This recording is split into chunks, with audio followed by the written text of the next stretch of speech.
Ladies and gentlemen, boys and girls, it's Tuesday, October 17th, 2017, and you know what that means. It's time to get nerdy, y'all. Welcome to episode number 46 of Two Nerds in a Pod, the nerdiest gaming podcast in the galaxy. I'm Lam, also known as Mr. Nice Guy, and I got my comrade in gaming commentary here with me, the miggity Mac, also known as Maction. Mac, how have you been, man? It's been less than a week because we recorded late last week. What happened over the weekend?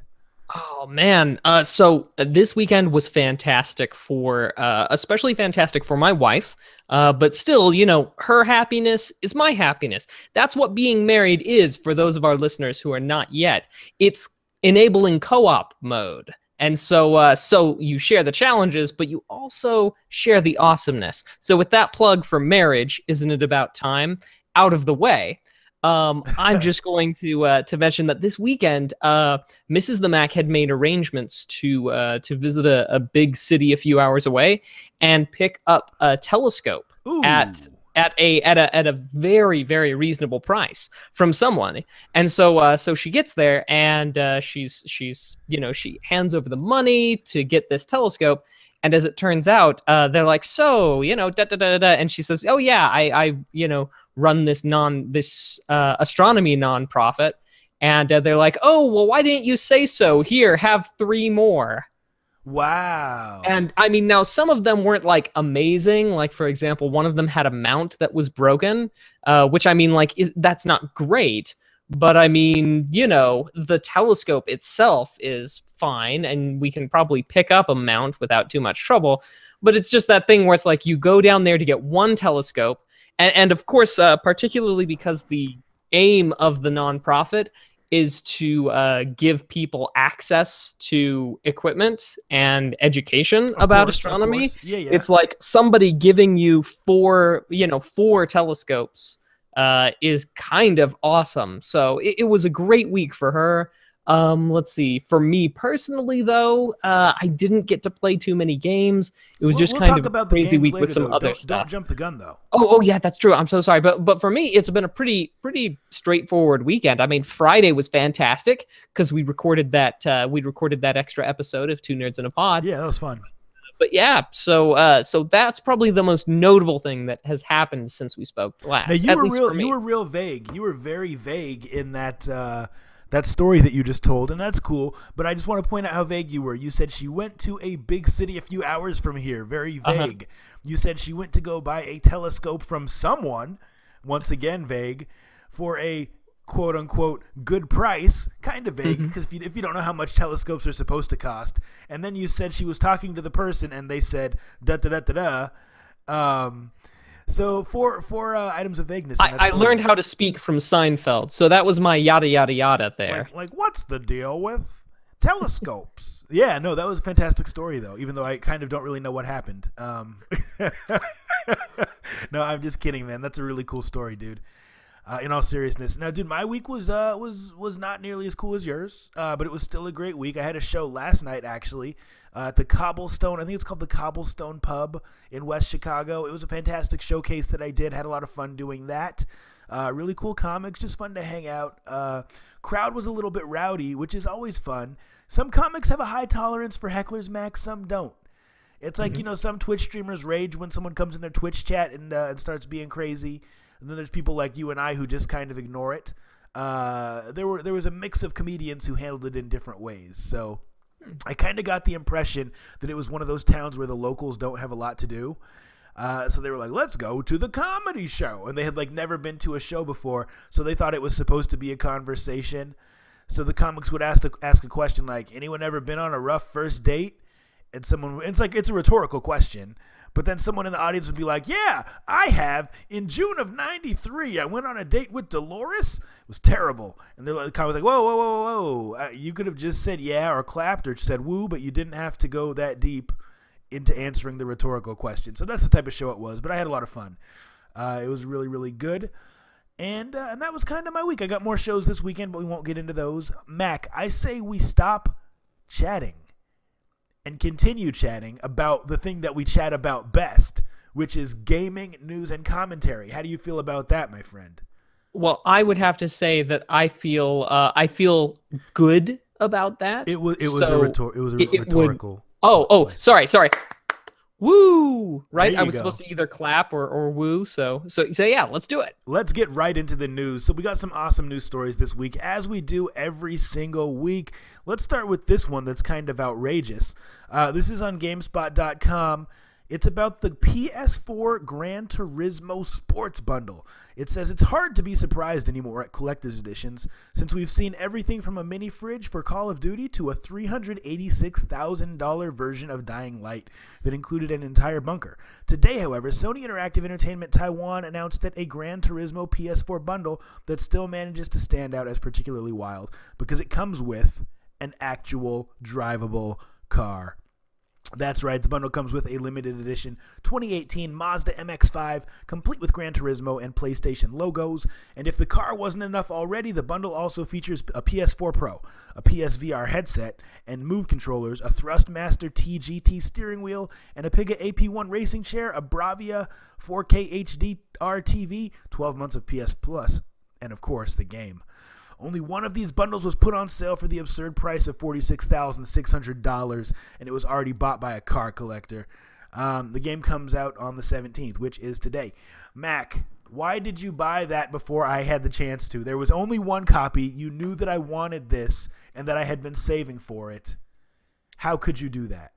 Well, what can I say, Mr. Nice Guy? I just love my racing games. Yeah, and your overpriced collector's editions. Yeah, although honestly, I think that would be actually kind of a cool bundle minus the car. Everything but the car. So cuz it's got that seat and the, and like basically an arcade setup, a skeleton arcade setup with the Thrustmaster, which as an FYI, back when I was doing technology reporting, Thrustmaster often would go to the Consumer Electronics Show, and they had a listing inside of the directory books, and their listing for Thrustmaster was just it was written in some pretty splendid English that wound up leaving itself. It was just nothing but unintentional innuendos. The whole listing was just, and so with a name, with a company name like Thrustmaster, and then just nothing but unintentional innuendos, it was pretty funny. But they do make a quality wheel, though. That I will say. I have had a chance to try it, and it's a quality wheel. It's fantastic. Awesome. Well, moving on to our next news story. Oh boy, it's gonna be a fun one. We got a hot episode for you kids tonight. This is right off the oven into your living room, and or through your speakers if you're listening to this after the fact on iTunes. This next news story, also on GameSpot, it says a division of Sony is to publish video games for, among other consoles, Switch. I feel like I skipped part of the story, but that's really how it reads from the very get-go. The company has announced Sony Music Entertainment has launched a new publishing label called Unties, whose upcoming projects include a game titled Tiny Metal that's coming to Nintendo's hybrid console, as well as PC and PS4. Unties has so far revealed 3 more projects, 1 for PS4 and 2 listed for PC / to be announced, hinting they could come to other platforms later on. Sony Music says the label has been set up to, quote, to unearth high-quality indie titles and utilize SME's vast entertainment business wisdom in order to expose them to as many consumers as possible. It went on to say it intends, quote, to free creators from the myriad ties that bind them when it comes to publishing their games and, quote, make free limitless publishing a reality. So, Mac, bottom line here, Sony is making games for the Nintendo Switch now. Typically, Sony has only made games for their own consoles, much like Nintendo makes Mario, Zelda, Mario Kart, Donkey Kong, games like that exclusively for Nintendo. So, what do you think? Do you think this is going to become a trend? Do you think that other game companies will begin to create exclusive content? Other game hardware companies will begin making exclusive content for other hardware? What do you think, man?